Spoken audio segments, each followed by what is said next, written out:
Good morning, folks. It's going to be another senior moment. It's going to be a short one. This is just something that I've always been fascinated by, and I thought might be of interest to you.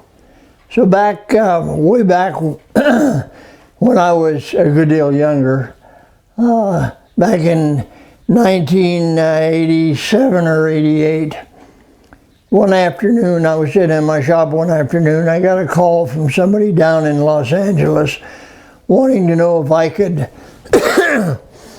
if I could make some special letters for them. And they were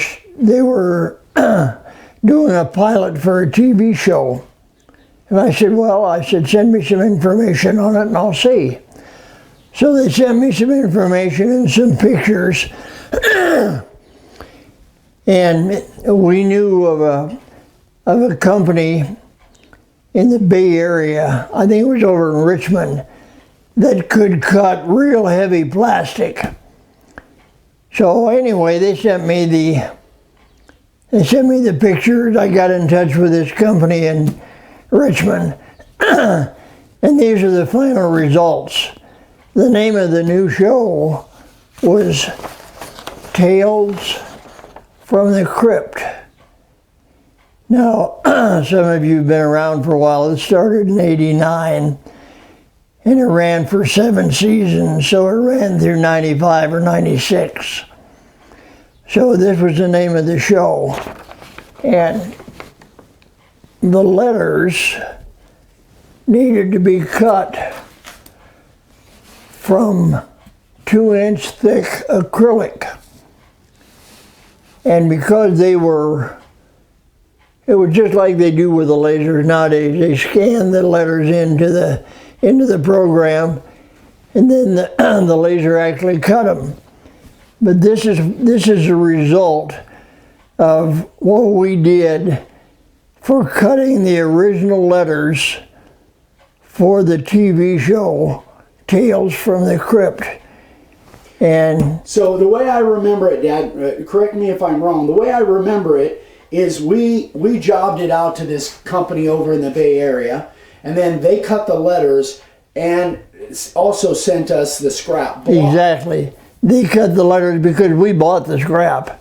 I mean, we bought the piece of acrylic, but they cut the letters and then they sent us the whole package. And so I had the letters to send to the company in LA that was doing the show, but I kept this piece of plastic. And Lord knows why, because I tried to throw it away many times. Yeah, Eric threw it away and I rescued it. And I thought, well, someday I'm gonna have use for that. I may put it on eBay and sell it, who knows? I mean, people pay big money for stuff like that, but so anyway. You can see how old it is. It's over 30 years old. You can it's over 30 years old. The original paper is, is pretty much all gone. It's been sitting around and, out in the weather at some point, but you can see some of the paper. Yeah, I didn't even take the air and blow it off. And it's got a lot of sawdust in here. But it's been sitting in the shop since 1987 or 88. I've forgotten. I didn't keep documentation on it. And I moved it when I moved to Arizona in 1997. I brought it with me, and it's been in the shop out here all these years. So here it is, 2020. So this thing is over 30 years old. So I just thought that might be of interest for you. Great story. Great story. So that's all the senior moment for this time. We'll see you next time.